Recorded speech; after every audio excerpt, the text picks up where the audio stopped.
आसमान में कहीं भी चांद नजर नहीं आ रहा था। शायद आज अमावस की अशुभ रात थी। जिस दिन कई रूह काली परछाइयां इंसानी खून और उनके मांस की भूख से अंधेरे में भटक रही थीं, जिन्हें आम इंसान अपनी आंखों से नहीं देख सकता था। सर्दी का महीना चल रहा था। चौराहा घना कोहराम फैलता जा रहा था। जंगल में लोमड़ी अपनी अजीब सी भयानक आवाज में रो रही थी, जिससे माहौल और डरावना हो रहा था। पेड़ पर बैठा वह उल्लू अपनी बड़ी बड़ी आंखों से रात के इस डरावने माहौल का आनंद ले रहा था। बड़े बड़े पेड़ों से ढका हुआ जंगल दिख रहा था। उसी जंगल के बीचों बीच से एक हाईवे जा रहा था। हाईवे की सड़क के पास जरा दूर एक माइलस्टोन दिख रहा था। उस माइलस्टोन पर लिखा था यूपी 70 km। उसी माइलस्टोन के पीछे एक और 5 फुट बड़ा बोर्ड लगा हुआ दिख रहा था, जिस पे लिखा था यूपी पुलिस बोर्ड। कृपया रात में इस सड़क का उपयोग न करें। रात को यहाँ छलावा फिरता है। रात में इस सड़क का उपयोग जानलेवा हो सकता है। अचानक न जाने कैसे वह बोर्ड टूट के जमीन पर गिर गया और तभी जंगल में सुनसान हाईवे पर घने कोहरे को चीरता हुआ एक बड़ा कंटेनर ट्रक आगे आ गया। ट्रक की हेडलाइट से इसका अंदाजा लगाया जा सकता था। ट्रक में 2 लोग बैठे थे। एक का नाम गुरु सिंह था, जो ड्राइव कर रहा था। गुरु एकदम सीधा साधा नेक किस्म का इंसान था। वह बजरंगबली का बड़ा भक्त था। दूसरा इंसान था रामलाल, जो गुरु का साथी था। रामलाल एक नंबर का निठल्ला और ठरकी किस्म का इंसान था।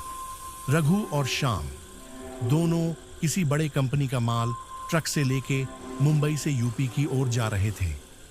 अरे यार, आज बहुत ठंड है ना? हाँ भाई, ठंड तो है और रास्ता भी कोहराम से बहुत धुंधला हो गया है। हाँ यार, वैसे ठंड बहुत है और इस ठंड में कोई लड़की मिल जाए तो मजा आ जाएगा।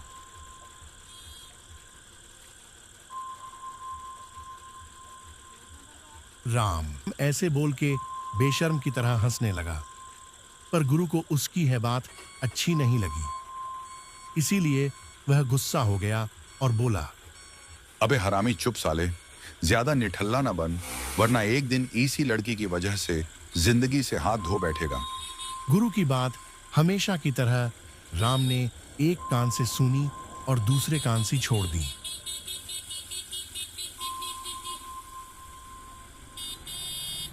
राम ने आगे रास्ते की ओर देखते हुए कहा, अरे गुरु, आगे देख। थोड़ी दूर सड़क पर एक लाल साड़ी वाली औरत खड़ी थी।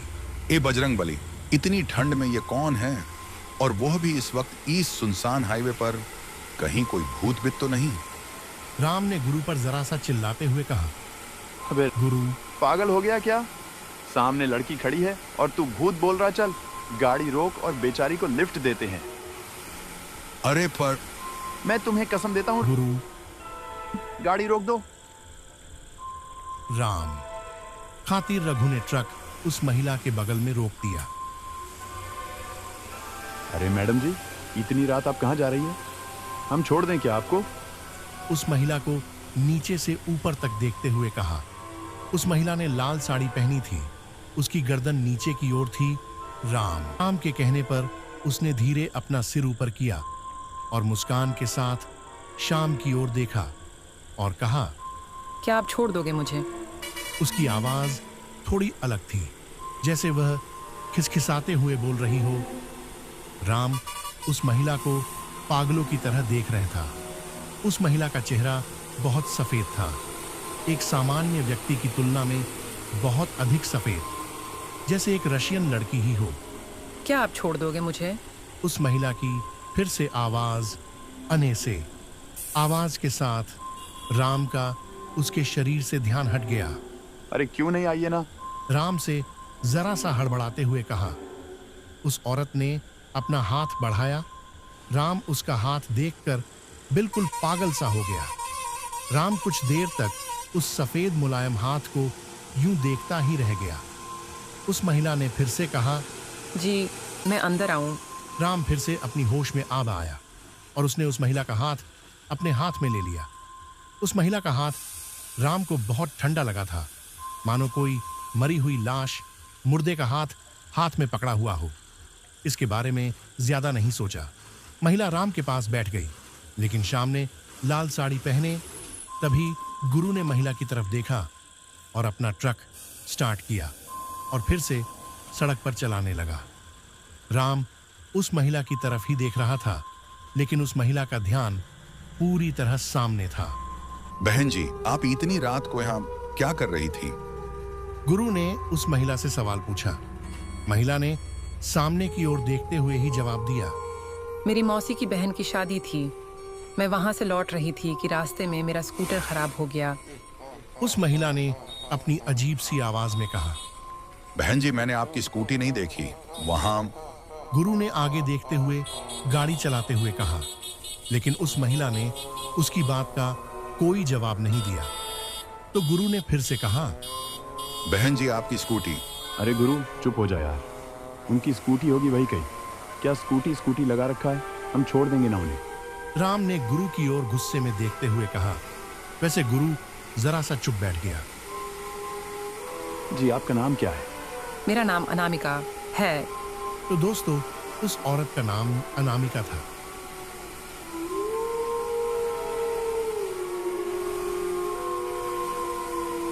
वाह, क्या बढ़िया नाम है।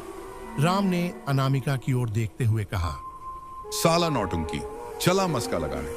राम के वाक्य पर गुरु ने मन ही मन कहा, वैसे आप इस साड़ी में बहुत अच्छी लग रही हो। क्या आपकी शादी हो गई है? राम ने अनामिका की ओर देखते हुए कहा। वैसे अनामिका ने इतना ही कहा। जी हाँ। अनामिका ने इतना ही कहा होगा कि गुरु जोर जोर से हंसने लगा। हा हा हा हा हा हा। हंस क्यों रहा बे? क्या मजाक हुआ है क्या? हाँ, तो बड़ा मजाक हुआ है। हाँ हाँ हाँ। गुरु फिर हंसते हुए बोला। राम ने अनामिका की ओर देखा और मुस्कुराते हुए कहा, पर अनामिका का पूरा ध्यान सामने था। उसने शाम के वाक्य पर कुछ भी प्रतिक्रिया नहीं दी, लेकिन राम के इस वाक्य पर गुरु को बहुत गुस्सा आया था और वो राम को गुस्से से देख रहा था। ऐसे ही कुछ समय बीत गया होगा। गुरु ने फिर से कहा, अरे बहन जी, एक बात तो आपसे पूछी ही नहीं मैंने। आपको ड्रॉप कहाँ करना है जी? यहाँ से 30 से 40 मिनट पर मेरा घर आ जाएगा। अनामिका सामने की ओर देखते हुए बोली। जंगल की सड़क पर ट्रक के अलावा और कुछ भी नहीं था। चारों तरफ सुनसान इलाका था। अंधेरे ने उस जंगल को अपने आगोश में ले लिया था। हाईवे की सड़क से तेजी से आगे बढ़ रही थी। अचानक ट्रक का एक पट्टिया गड्ढे के अंदर से गया और ट्रक को एक झटका लगा। उसी समय अनामिका का हाथ राम पर पड़ा। वैसे राम ने अनामिका की ओर देखा। दोनों ने एक दूसरे को देखा और अनामिका एक पल के लिए शर्मा गई। 5 से 10 मिनट के बाद अचानक ट्रक में कुछ गड़बड़ हो गई। ने ट्रक हाईवे के सड़क के पास रोक दिया। गुरुवेंद्र, क्या हुआ? ट्रक क्यों रोकी? राम ने गुरु की ओर सवाल भरी नजर से देखते हुए कहा। लगता है कुछ प्रॉब्लम हो गया है, रुक मैं देखता हूं। इतना कहकर रघु ट्रक से नीचे उतर गया। राम ने हल्के से अनामिका की तरफ देखा तो वह चौंकन्ना रह गया, क्योंकि पास की सीट खाली थी। अरे ये अनामिका कहाँ गई? राम ने खुद से कहा और इधर उधर देखने लगा। तभी उसे दिखा कि अनामिका थोड़ी दूर जंगल में एक पेड़ के पास खड़ी थी और राम को प्यार से मुस्कुराकर देख रही थी और वह उसे अपने पास आने का इशारा कर रही थी। अनामिका के चारों ओर एक सफेद रंग का कोहरा फिर रहा था, जो कुछ अशुभ घटना की आभास करवा दे रहा था। यह कुछ अपरिचित, अमानवीय, अप्रिय है। उसे दूर रहने में ही तुम्हारी अमानवीय, अप्रिय है। उसे दूर रहने में ही तुम्हारी भलाई है। अगर तुम उसके पास जाओगे तो वो तुम्हारी जान ले सकती है। लेकिन वासना के नैये डूबे हुए राम को तो जैसे इन सब से कोई लेना देना ही नहीं था। हवस का नशा इतना गहरा था कि राम को खुद पर काबू नहीं रहा। वह ट्रक से नीचे उतर आया। बाहर आते ही शरीर को ठंड लगी, लेकिन हवस के सामने ठंड कुछ नहीं थी। राम आसपास की झाड़ियों से होते हुए जंगल में घुस गया। लाल साड़ी पहनी हुई अनामिका राम से 20 मीटर दूर पीठ पीछे चलती हुई आगे जा रही थी और राम उसके पीछे पीछे जा रहा था। राम अपने आगे के और चलती हुई अनामिका को हवस भरी नजर से देख रहा था। लेकिन उसे एक बात ध्यान में नहीं आई कि वह अनामिका के पीछे पीछे चलते चलते जंगल के बीच में आ गया है। एक तरह से वह एक भयानक जाल में फंस गया था, जिससे निकलने का केवल एक ही रास्ता था, मौत। ए राम, जरा स्क्रू ड्राइवर लाना। गुरु ने जोर से बोला, लेकिन उसके सवाल पे सामने से कोई जवाब नहीं आया। ए राम, ए राम। गुरु ने फिर राम को आवाज लगाई, लेकिन कोई जवाब नहीं। साला क्या घटिया किस्म का इंसान है। लड़की मिल गई तो दोस्त को भूल गया, हरामी साला। गुरु अपने आप से बोला और वह खुद ही स्क्रू ड्राइवर लेने ड्राइवर सीट के पास आया। जैसे ही वह ट्रक के दरवाजे पर पहुंचा, उसने दूसरी आवाज दी और अंदर झांक के देखा, लेकिन अंदर कोई नहीं था। दोनों सीटें खाली थीं। रघु ने खुद से ही कहा। उसने स्क्रू ड्राइवर उठाया और अपना काम करने चला गया। यार, ये दोनों कहाँ गए? रघु ने खुद से ही कहा। उसने स्क्रू ड्राइवर उठाया और अपना काम करने चला गया। ओहो अनामिका जान, रुको ना, कहाँ तक ले जाओगी? वैसे भी यहाँ कोई देखने वाला नहीं है। राम ने अनामिका की ओर अजीब सी मुस्कान के साथ देखते हुए कहा। अनामिका उसकी बात सुनकर रुक गई। राम के चेहरे पर हे देखकर एक मुस्कान फैल गई और वह उसकी ओर चलने लगा। अनामिका जान, इधर देखो तो। राम ने उसके कंधे पर हाथ रखा और उसकी पीठ से लिपट गया। जैसे ही श्याम ने उसे गले लगाया, उसके नाक में एक सड़ी हुई गंध घुस गई। जैसे कोई चूहा मरा हुआ हो, वैसे ही वह बदबू भरी गंध थी। राम उस बदबू को सहन नहीं कर पाया और उसने अनामिका को आगे धकेल दिया। छी, कितनी बदबू आ रही है। कौन कौन कौन हो तुम? अनामिका का भयानक विभत्स रूप देखकर राम की वासना क्षण भर में ही समाप्त हो गई। वासना की जगह अब डर ने जगह ले ली। डर से उसकी पुंगी बज गई थी। क्या तुमने मुझे नहीं पहचाना? नहीं। अनामिका के गले से एक भयानक अशुद्ध ध्वनि की आवाज निकली। वह आवाज सुन के श्याम के कान के पर्दे फट गए। अनामिका ने अपने काले दांत दिखाते हुए वह राम को देख हंस पड़ी और उसने अपने दोनों हाथ फैलाते हुए और अजीब ढंग से मुस्कुराते हुए कहा, मैं वही अनामिका हूँ। तुम्हारी जान आओ, मुझे गले लगाओ ना। ऐसे कहते ही वह छलावा धीरे धीरे राम की ओर बढ़ने लगा। अरे नहीं, अरे नहीं, मेरे पास मत आओ। ये कह कहकर झाड़ियों में से दौड़ने लगा। पीछे मुड़कर देखने की उसकी हिम्मत नहीं हुई। उस बीभत्स क्रूप रूप को देखकर सचमुच श्याम भय से भर गया था। उसकी हृदय से धड़कने की आवाज तेजी से आ रही थी और शरीर पसीने से भीग गया था। 10 से 15 मिनट तक दौड़ने के बाद उसे थोड़ी दूरी पर रघु दिखा, जो उसे ढूंढ रहा था। ए गुरु! राम ने जोर से गुरु को आवाज दी। आवाज सुनते ही गुरु उसकी ओर मुड़ा। राम, तुम कहाँ थे? अरे अरे यार, जल्दी यहाँ से चलो, मैं तुम्हें रास्ते में सब बताता हूँ। राम और रघु ट्रक की ओर चलने लगे। लगभग 10 से 12 मिनट बाद शाम को हाईवे पर आगे एक बड़ा कंटेनर ट्रक दिखाई दिया और जो आगे का दृश्य उसने देखा, जिसे देख राम की रूह पैर से लेकर माथे तक कांप उठी, पर बैठा था। उसने देखा कि रघु ट्रक में ड्राइविंग सीट। ये गुरु यहाँ है, फिर ये कौन है? तो उसे दिखा सामने गुरु अपना सिर झुकाए जमीन की ओर देख रहा था। पर सच तो यह था कि वह गुरु नहीं, बल्कि एक छलावा था। राम की मौत थी। जैसे ही आंखों के सामने किसी को अपनी मौत दिखती है, हर कोई लट-लट कांपने लगता है। उसी तरह शाम का डर से अंग कांपने लगा। डर के मारे उसकी आवाज खामोश हो गई। शाम ऐसी अवस्था में था कि उसके गले से सांस भी नहीं निकल रही थी और उसी अवस्था में वह एक एक कदम पीछे हटकर पीछे जाने लगा और इधर उस गुरु का रूप लिए आया हुआ छलावा अपनी गर्दन ऊपर उठाने लगा। उसकी पीली, 2 काली नोकों वाली पीली आंखें अंधेरे में बाज की तरह चमक रही थीं।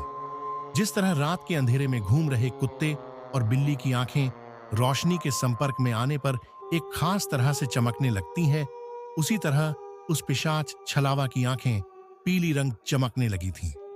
छलावा ने फिर से अपना भयानक रूप लेना शुरू किया। उसके शरीर से हड्डियां टूटने की आवाज आने लगी, मानो वह छलावा अपना आकार और शारीरिक संरचना बढ़ाने लग गया था। छलावा ने पागलों की तरह अपने अंगों को मोड़ते हुए अपना रूप और शरीर 8 से 9 फीट तक बढ़ा लिया, जो सामान्य मानव के तर्क से परे था। श्याम उस अमानवीय रूप को अपनी स्थिर आंखों से देख रहा था।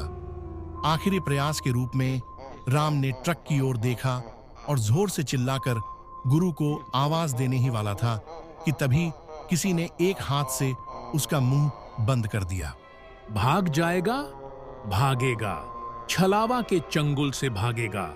आज तक छलावा के चंगुल से कोई नहीं बचा है। ही। राम के कानों में एक तेज गहरी कर्कश ध्वनि गूंजी और इसके साथ ही एक अजीब सी हंसी भी। और इस वाक्य के साथ छलावा ने अपना तेज पंजा उसके पेट में खोद दिया। साथ ही श्याम की नाक और गले से भी गाढ़ा लाल खून निकलने लगा। झटका इतना जोरदार था कि बिना खून खराबे के कई छर्रें गिरे। खून से लथपथा हुआ राम कुछ ही देर में मर। तुम्हारी जुबान बहुत चलती है ना? छलावा ने राम की लाश को देखते हुए जोर से कहा और उसने राम की जीभ को बाहर निकालते हुए अपने मुंह से काटते हुए बाहर निकाल लिया और चबा के खाने लगा और बेसब्री से दूसरी जीभ का इंतजार करने लगा। अगले दिन यूपी हाईवे पुलिस स्टेशन गुरु अपने दोस्त की गुमशुदगी का लेकर थाने आया था। थाने में एक हवालदार टेबल पर बैठा फाइल में कुछ लिख रहा था। गुरु उस हवालदार के पास गया और बोला, नमस्ते हवालदार साहब, मेरा दोस्त कल हाईवे पर गायब हो गया है। चलो मेरे साथ। हवालदार टेबल से उठा और पुलिस थाने में ही एक रूम के अंदर चला गया। गुरु भी उसके साथ गया। कमाल है, रिपोर्ट भी नहीं लिखवाई और कहाँ ले जा रहा है? हवालदार और रघु एक रूम में आए। उस रूम में दीवार पे एक बड़ा सा बोर्ड लगा था जिस पे लगभग 50 से ज्यादा लापता लोगों के पासपोर्ट साइज फोटो लगाए हुए थे। उसी फोटो में कल रात दिखी उस अनामिका का फोटो भी था। क्या आप इस लड़की से मिले? जी हाँ सर, यही थी वह। इसी के साथ गया था मेरा दोस्त, प्लीज उसे ढूंढिए। अब कुछ नहीं हो सकता, तुम्हारा दोस्त मर गया। क्या बोलना क्या चाहते हैं आप? अरे ये जो दीवार पे फोटो लगे हैं ना, ये सब भी तुम्हारे दोस्त की तरह ही लापता हुए हैं। और इन तस्वीरों को दीवार पर लगे 30 साल हो गए हैं, लेकिन हम अभी तक इनमें से किसी को भी नहीं ढूंढ पाए हैं, क्योंकि कल तुम जीस हाईवे से ट्रक लेके जा रहे थे। वहां अमावस की रात को छलावा घूमता है, और हाँ, वह जो छलावा होता है ना, वह इन लापता लोगों का रूप लेके मासूम लोगों को अपने जाल में फंसा के शिकार करता है। हवालदार की बात सून गुरु की बोलती बंद हो गई थी। रघु ने पुलिस स्टेशन की दीवार पर नजर डाली तो उसने 50 से अधिक गायब तस्वीरें देखीं। उस दिन से रघु ने ट्रक ड्राइवर का काम छोड़ दिया था और वॉचमैन की नौकरी करने लग गया था। पर आज भी यूपी के उस हाईवे पर वह छलावा घूमता है जो किसी की राह देख रहा है।